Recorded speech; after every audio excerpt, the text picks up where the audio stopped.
Stop highlighting rows manually. It is slow and messy. If I change the status to paid, I want the whole row to turn green automatically. Let me show you how. First, select your data range. Do not include the header. Go to Format, Conditional Formatting. On the right, change the rule to Custom Formula Is. This is where the magic happens.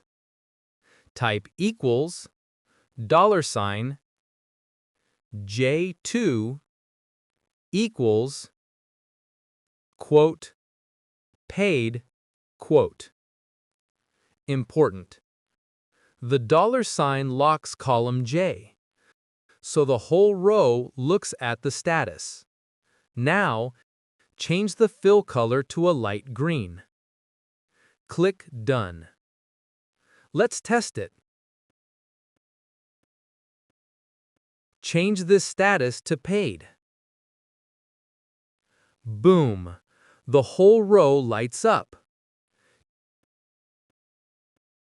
This is the logic of a professional database. Subscribe to Sheets Logic for more automation tips.